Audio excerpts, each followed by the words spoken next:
Nesta aula nós vamos falar sobre alguns componentes do yoga, alguns componentes da doutrina do yoga, que no início, antes da consolidação da doutrina do yoga, eram elementos independentes entre si, eram assuntos, termos utilizados com independência uns em relação aos outros e que tinham significados especiais que foram em parte aproveitados pelo yoga, às vezes integralmente aproveitados pelo yoga, mas o fato é que o yoga não nasceu pronto, não nasceu estruturado. É como se várias partes diferentes daquilo que nós hoje conhecemos como yoga tivessem sido costuradas, tivessem sido reunidas, capturadas dos diversos lugares onde elas se desenvolveram, das diversas regiões do território do subcontinente indiano, onde elas se desenvolveram, e fossem costuradas, alinhavadas, para formar o corpo doutrinário que nós conhecemos como yoga. O corpo doutrinário ele surge efetivamente com Patanjali, com o Sutra de Patanjali, mas isso nós vamos ver em semanas mais para diante. Nesse momento nós vamos ver o que havia de antigo, que estava fragmentado, que estava solto, perdido pelo universo cultural dos grupos humanos que viviam na Índia antiga, na Índia do tempo dos Vedas, na Índia pré-védica, na Índia bem antiga.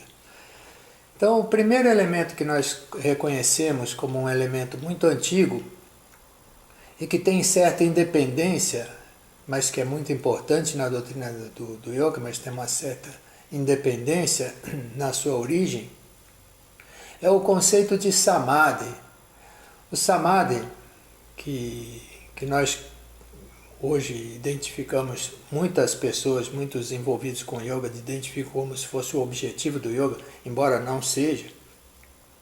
O samadhi, que alguns chamam de êxtase, embora também não seja, ou meditação, que também não é. Então o samadhi é traduzível na sua origem é uma palavra composta por dois prefixos e um verbo, o verbo dar, que aqui está na forma fraca, di. O prefixo sam, que significa junto, o prefixo a, que é um prefixo reflexivo, que indica um movimento que vai até um limite, e esse limite geralmente é reflexivo. Então, samadhi, di ou da, significa colocar. Então, colocar esse a reflexivo que vem antes, adi, indica colocar-se, colocar a si mesmo. E sam indica intensamente ou juntamente. Então, colocar-se junto. Essa é a ideia do samadhi. Agregar, unir, integrar, colocar-se junto. Colocar-se junto do quê? A doutrina do yoga posteriormente vai tratar desse assunto colocando a mente junto do eu verdadeiro. Então é colocar-se junto de si mesmo. Colocar-se junto de si mesmo significa em parte uma coisa muito simples. Eu não posso estar seguindo os outros, eu vou seguir a mim mesmo. Mas que parte de mim mesmo que eu vou seguir efetivamente? Qualquer parte de mim mesmo, qualquer aspecto da minha mente eu vou seguir. Esse é o grande, vamos dizer, o grande salto de qualidade da reflexão que a questão do samadhi produz para nós. Quando se fala em samadhi, não se fala em apenas procurar e perseguir algum aspecto interno da nossa natureza, mas sim um aspecto essencial da nossa natureza verdadeira. Veja que nós somos uma multiplicidade de naturezas integradas, nós temos uma integração interna que pode ser benigna ou maligna. A minha personalidade é um composto, não é uma individualidade, a minha personalidade é um composto de elementos, de componentes, de vocações, por assim dizer, ou pulsões para o movimento, para a ação, que são às vezes divergentes, mas elas são conciliadas e integradas num todo coerente que se torna a nossa personalidade. Coerente ou às vezes um pouco incoerente, mas a nossa personalidade reflete essa integração, essa união. E essa é uma união que às vezes é um pouco nociva, porque às vezes a gente incorpora elementos que não pertencem à nossa natureza verdadeira e essa incorporação pode produzir sofrimento. Veja, por exemplo, eu gosto de exemplificar isso com um evento que aconteceu há alguns anos, quando a Mona Lisa, o quadro da Gioconda, né, da Mona Lisa, saiu do Museu de Louvre para fazer um tour pelo Japão. E quando ela esteve por 15 dias exposta em Tóquio, essa pintura produziu um impacto na população local e 60 mulheres, um impacto estético, né, de senso estético, e 60 mulheres japonesas fizeram cirurgia plástica para se tornar mais parecidas com a Gioconda, com a modelo do Leonardo da Vinci. Então, esse é um fenômeno de agregação que é nocivo.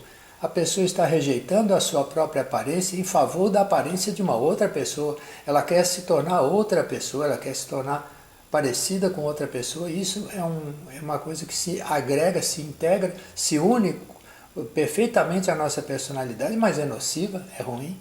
Isso não tem nada a ver com yoga.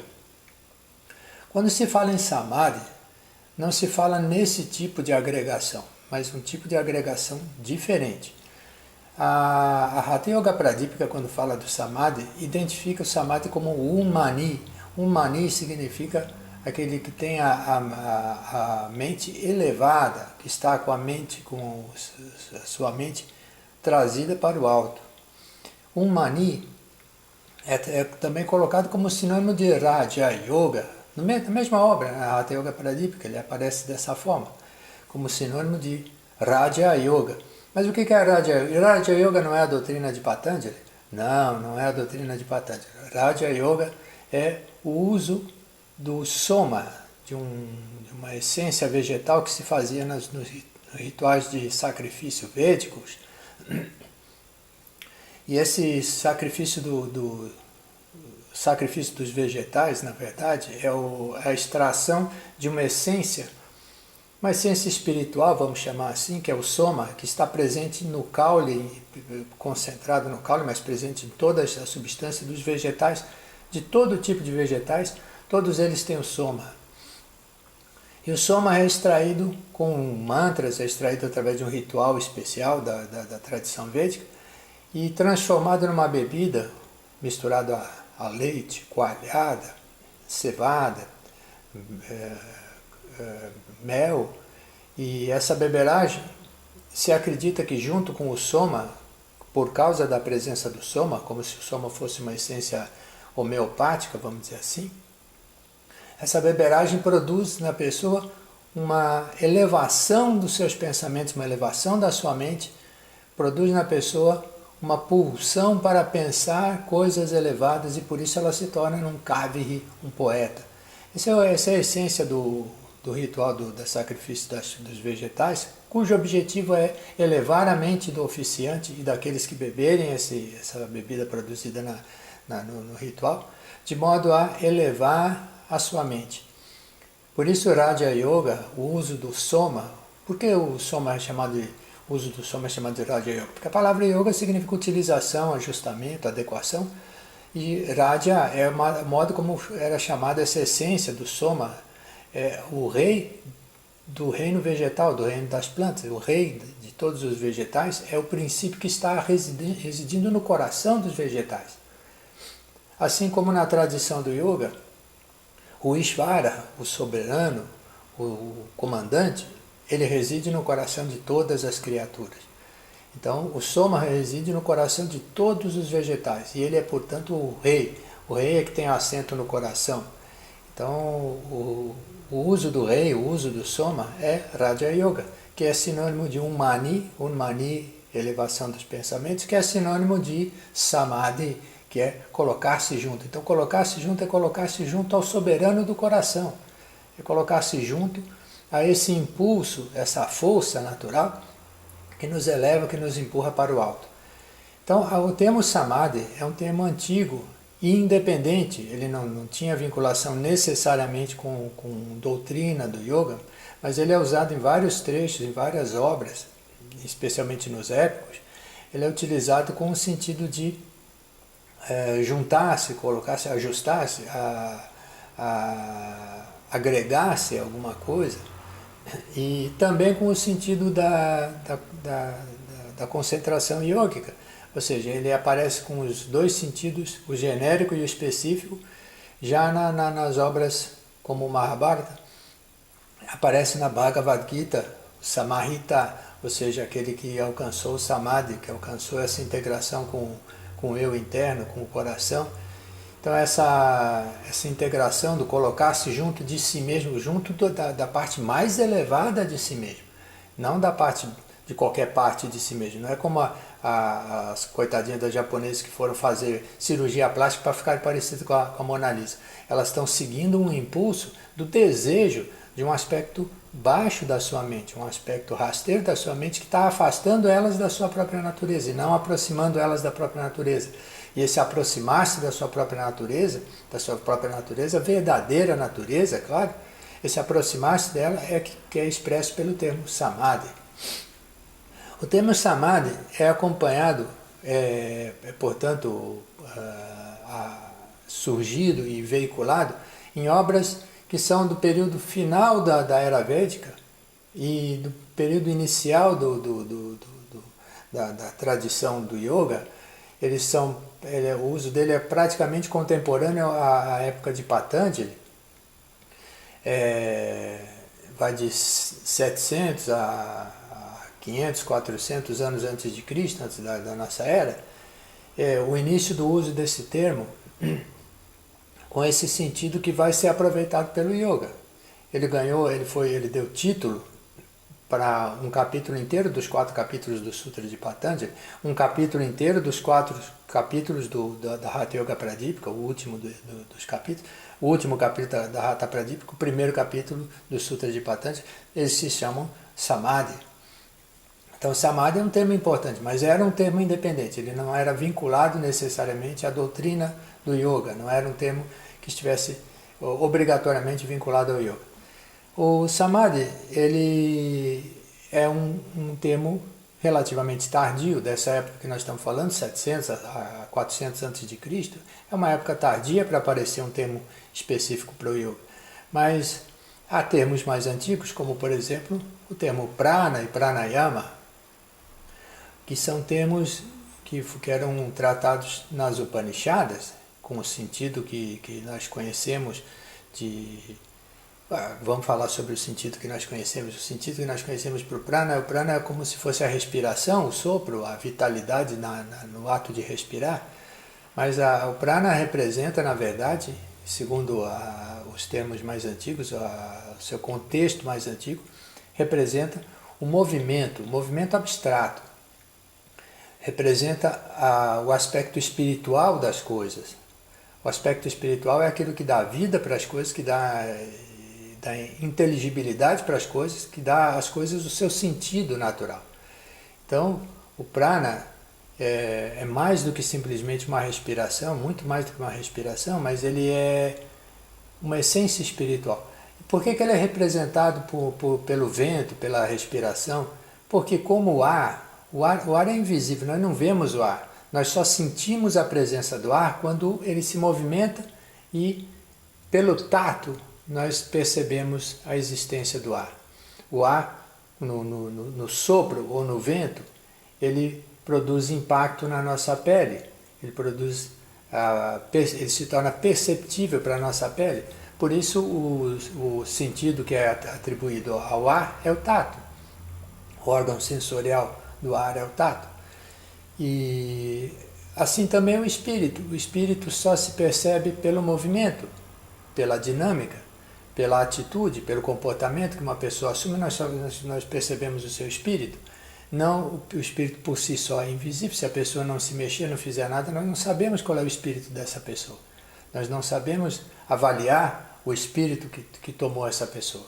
Então essa pessoa pode estar com um espírito construtivo ou destrutivo e a gente não sabe qual é, a menos que ela se movimente. É esse sentido do prana que aparece nas Upanishadas, o sentido da expressão da vida através do movimento. O pranayama Ele aparece numa Upanishad muito antiga chamada Prashna Upanishad, onde se pergunta para um sábio chamado Pippaladaha. Pippaladaha significa comedor de figo. Comedor de figo provavelmente expressa uma preferência gastronômica dele, mas pode se representar também uma pessoa que se dedica ao estudo, porque a figueira sagrada, a figueira Pippala, né, a árvore Pippala, é uma árvore que representa a sabedoria derivada do estudo ou da percepção das revelações, ou seja, da intuição. Então, tanto a sabedoria derivada da intuição quanto a sabedoria derivada indiretamente do estudo são expressos pelo figo ou pela figueira. E, portanto, o sábio Pippaladaha tem a sua sabedoria reforçada pelo seu nome. E ele responde algumas perguntas de discípulos, e a primeira pergunta, uma dessas perguntas que são feitas para ele, trata da criação do universo. Ele diz que Brahma foi criar o universo, desejou criar o universo, mas não queria criar ele diretamente, então ele decidiu criar um casal, e esse casal criaria o universo. Esse casal é Prana e Rai, e ele explica que Rai é tudo aquilo que é material, tudo aquilo que é denso, que é substancioso, e o que não é Rai, Rai significa riqueza, o que não é Rai é Prana. Prana, portanto, é apenas a dinâmica, o movimento, o brilho espiritual do universo. Então, Prana é o marido, Rai é a esposa, eles se unem e formam o mundo é feito com aparência de dualidade, porque é feito por um casal. Então nós temos os dias, as noites, o escuro, o claro, o bom, o ruim, mas o fato é que o mundo é uma coisa só, e essa coisa só é determinada por um corpo, Rai, e por um espírito, Prana.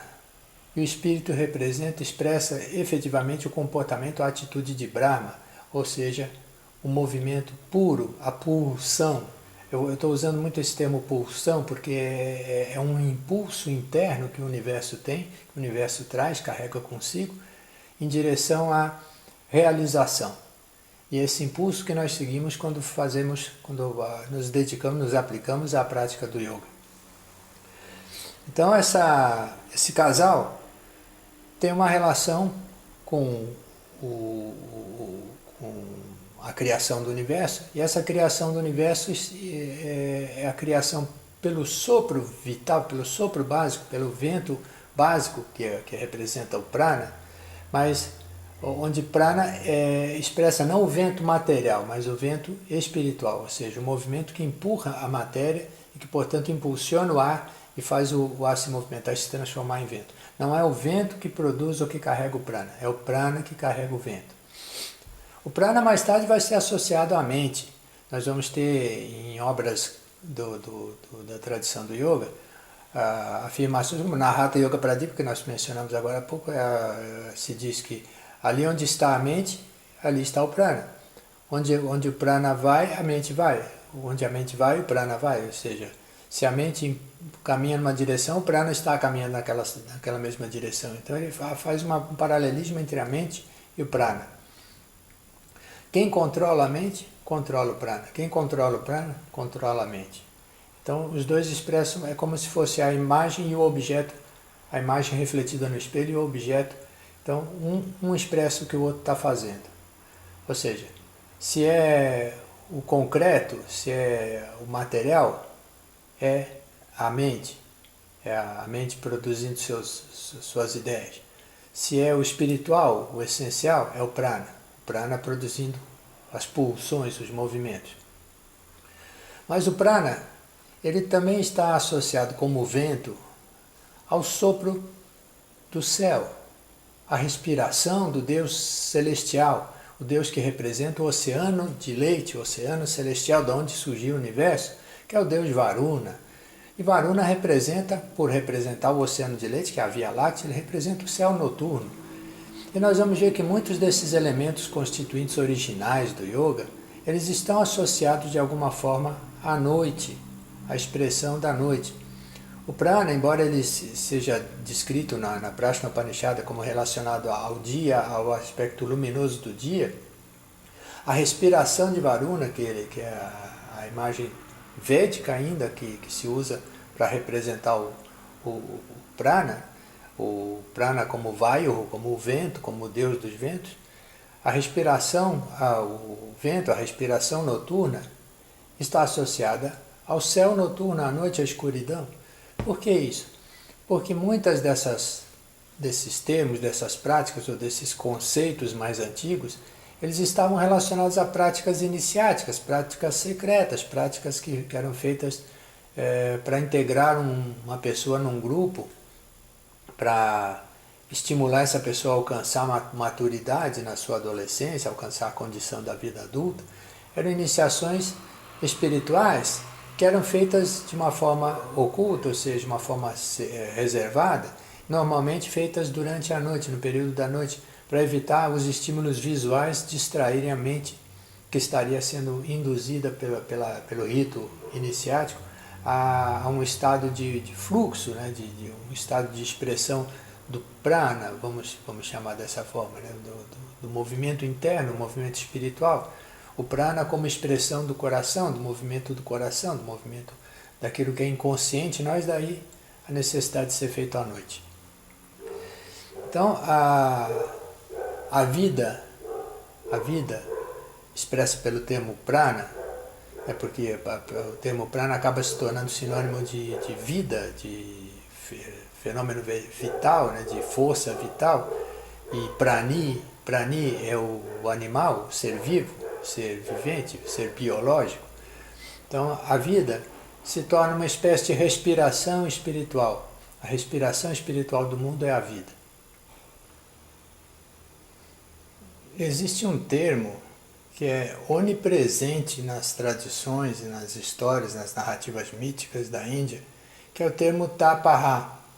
Muita gente chama de tapas, né? Mas é o termo tapaha, que aparece em palavras como tapasvi. Tapasvi é aquele que pratica o tapaha. Tapaha significa literalmente queimação, de tapa, o verbo tapa que significa queimar. A luz do sol queima a pele, então tapa-te, ela queima. Esse termo é um termo que pode até justificar a tese do Mircea Eliade de uma origem xamânica para o yoga, porque é um termo muito vinculado ao yoga, que se tornou muito forte na tradição do yoga. E é um termo que é muito antigo, é um termo que se perde na poeira dos tempos. Tudo que a gente ouve falar da cultura, da cultura hindu, tem relação com o tapaha, tem relação com o sacrifício no fogo, pela queimação, onde se representa os aspectos desprezíveis da natureza, os aspectos ruins, nocivos da natureza, como destrutíveis, e como indestrutíveis os aspectos elevados e nobres, os aspectos espirituais. Então, tapaha é um termo bastante antigo, um termo bastante presente na cultura da Índia, possivelmente pré-védico, ou seja, vem de antes mesmo da literatura védica, já existiam ritos e tradições e mitos e lendas que envolviam a queimação pelo fogo, ou seja, é algo muito primitivo, muito antigo, mas muito forte, muito presente na tradição do yoga. Nesta videoaula nós ficamos com Samadhi, com Prana, Pranayama e com Tapaha. Nós vamos ver mais 4 elementos, mais 4 componentes antigos do yoga que tinham sua independência na origem, na próxima videoaula.